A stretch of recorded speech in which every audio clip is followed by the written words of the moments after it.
Le pont de l'île est le seul moyen autre que le traversier de quitter l'île.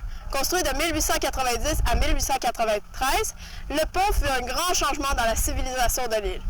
Permettant aux citoyens de passer d'une agriculture d'autosuffisance à une agriculture maraîchère, ainsi que de leur permettre de se rendre au marché plus aisément, le pont est un héritage qui nous est toujours autant utile. Il n'est pas seulement d'utilité à nous les humains, mais aussi aux trolls qui, lorsqu'il fut construit, furent intrigués par cette mystérieuse construction. Se cachant le jour et sortant la nuit, le troll profite pleinement de la discrétion que le pont lui apporte. Bienvenue à l'île Bizarre!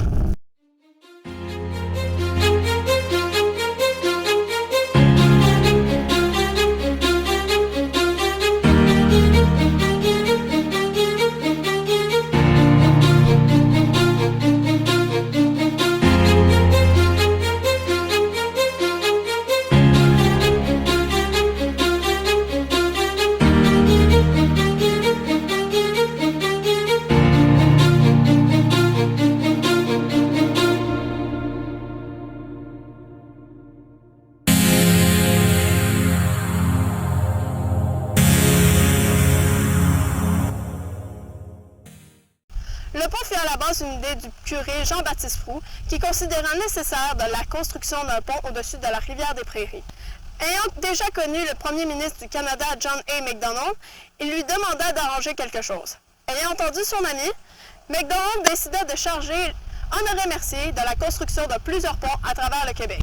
Lors d'un voyage en Belgique pour trouver un financement pour ce projet, Honoré rencontra un jeune ingénieur, Gérard Maquet, qui mettra en charge pour la construction de ces ponts pour ce projet. Ce sera le dernier projet au Québec pour Gérard avant qu'il retourne en Belgique. En 1890, une loi sera adoptée à l'île pour permettre la construction du pont. Le gouvernement acceptera de construire ce pont à ses frais, mais demandera un remboursement de 3 150 $ sur une période de 10 ans à la communauté de l'île.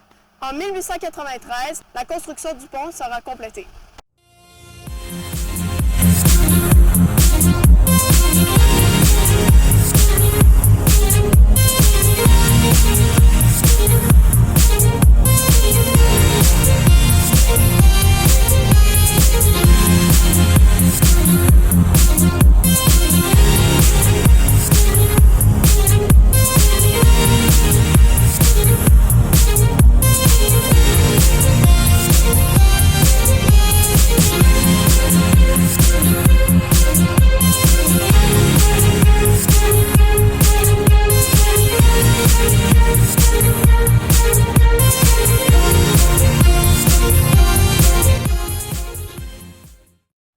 Après cela, la communauté de l'île Bizarre passera de l'agriculture d'autosuffisance, qui signifie se nourrir des produits que nous faisions ici même, à de l'agriculture maraîchère, qui veut dire aller ramasser des produits ailleurs. Pour nous résumer tout cela, M. Laniel a gentiment accepté de nous rencontrer.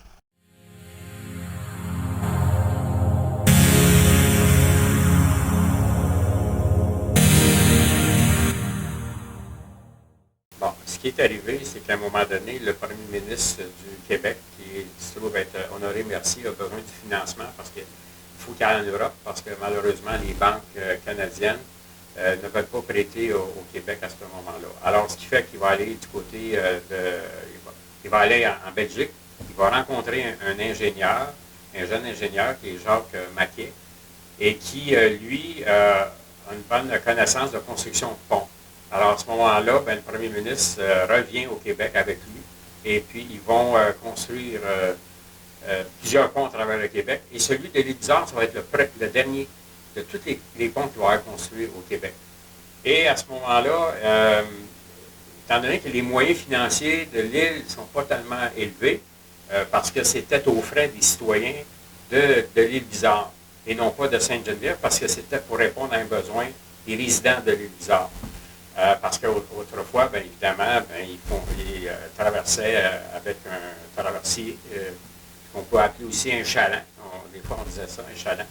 Alors, à ce moment-là, ils vont acheter le pont qui a servi lors de l'exposition universelle en 1880, dans ces années-là.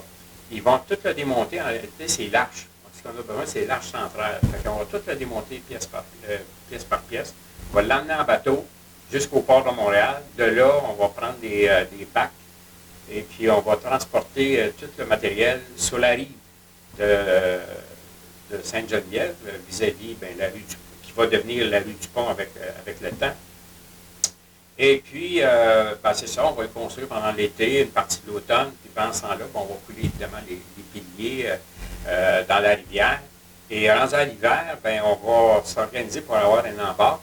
Et puis, à ce moment-là, on va glisser le pont sur des arbres, des troncs d'arbres. On va le rouler jusqu'à l'endroit où on veut l'avoir, vis-à-vis les arches. On va le prendre avec des câbles, ainsi de suite, avec des chevaux. Puis là, on va venir à bout d'embarquer l'arche au centre du pont. Et ça, c'était fait pour les voitures hippomobiles, c'est-à-dire tirées par les chevaux. Et puis avec le temps, ils vont bâtir une deuxième arche du côté de Sainte-Geneviève, parce que là, les automobiles vont arriver dans les années 1900, 1905, 1910. Et puis, c'est ça. Alors, c'est ce qui concerne la construction du pont.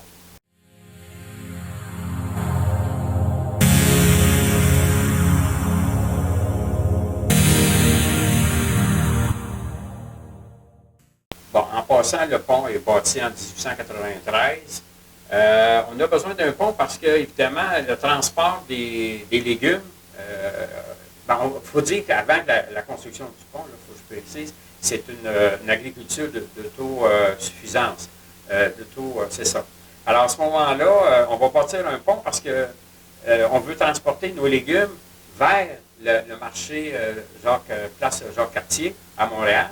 Et ça prend beaucoup trop de temps. Alors, ce qui fait qu'à ce moment-là, en ayant un pont, là, on va pouvoir se rendre à Montréal beaucoup plus rapidement. Et puis, on va pouvoir revenir dans la même journée. C'est qu'on va partir de bonne heure le matin, ou en tout cas de bonne heure dans la nuit, si on veut. Et puis, on va revenir en soirée très tard. Et les chevaux étaient tellement habitués à faire le trajet à un moment donné que les gens pouvaient dormir dans leur voiture. Les chevaux les ramenaient exactement à leur point de départ à l'île Bizarre. C'est extraordinaire quand même. Hein? Les chevaux ont une bonne mémoire.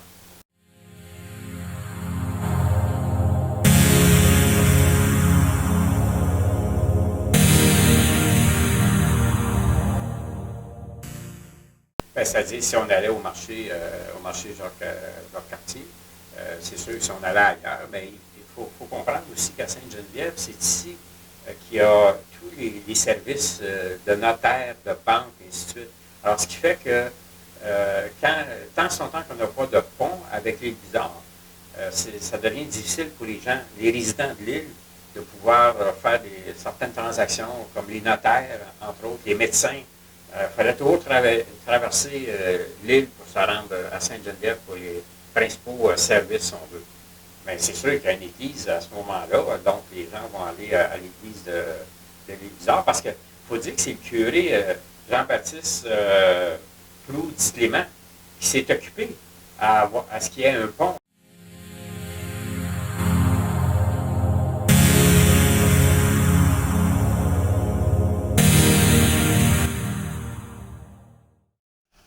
Maintenant, nous pouvons parler du troll qui habite sous le pont.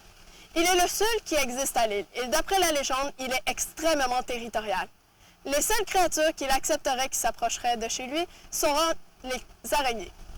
Apparemment, il se battait souvent avec les autres créatures de la forêt car elles s'approchaient trop de chez lui. Pour cette raison, la tortue géante envoya l'un de ses enfants rencontrer le curé Jean-Baptiste pour lui demander s'il pouvait instaurer un lieu qui se conviendrait au troll et qui ne serait accessible à quiconque. C'est à ce moment que lui vint l'idée du pont. À la fin de la construction, la tortue convoqua le troll pour lui annoncer la bonne nouvelle, celle qu'il aurait désormais un endroit qui lui serait réservé et que quiconque ne pourrait atteindre. Depuis l'époque, le pont a beaucoup changé. Il est devenu beaucoup plus moderne que son modèle original et a encore de temps en temps quelques réparations. Alors comment le troll a-t-il fait pour vivre caché des humains et pour ne pas être dérangé? Eh bien, certaines personnes disent avoir vu une petite créature se faufiler et se cacher dans les arbres le matin avant l'arrivée des réparations pour le pont. Et le soir, lorsque tout était terminé, on pouvait revoir sa silhouette, se faufiler et retourner sous le pont. Un autre problème fut le nombre immense de mouches qui tournaient autour du pont et qui agaçaient grandement le troll. Par chance, ce problème fut réglé, dû au nombre immense d'araignées vivant désormais sur le pont et arrachant toutes les mouches dans leur toile pour les dévorer au matin. Je n'ai pas d'informations sur comment les araignées sont tous arrivés sur le pont, mais je connais quelqu'un qui le saura sûrement, Monsieur le Conteux.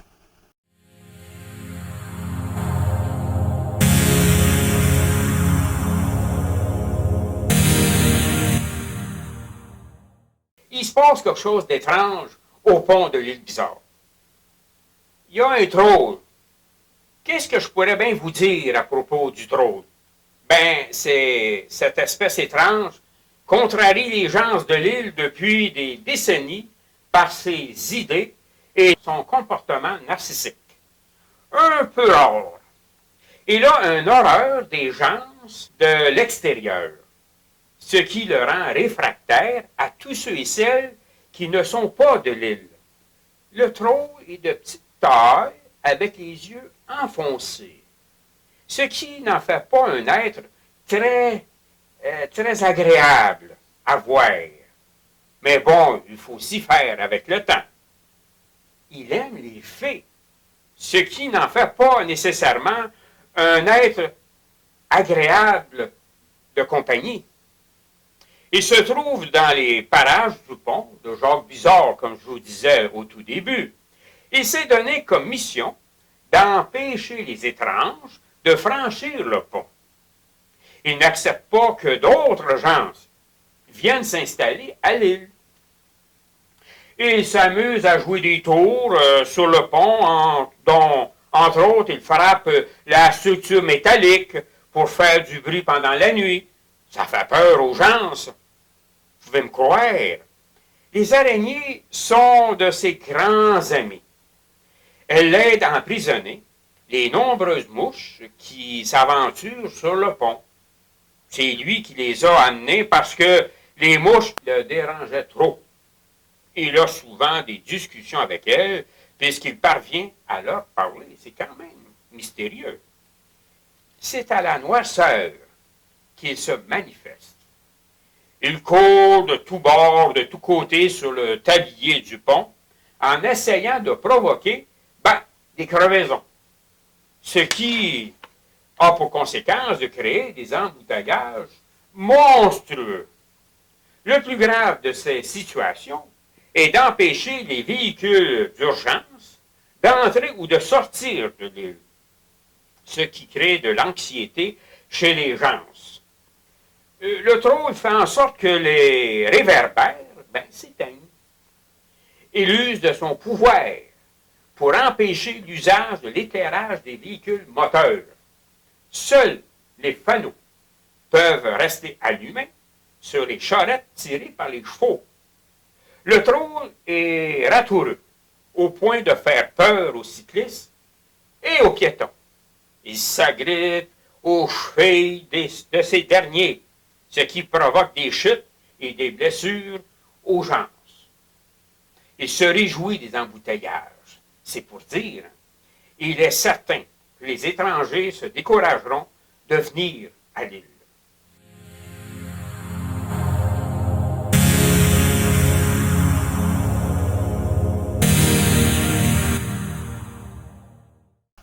C'est donc ainsi que le troll vit calmement sa vie sous notre pont. Il ne se montrera jamais auprès des humains ou auprès des autres créatures habitant l'île.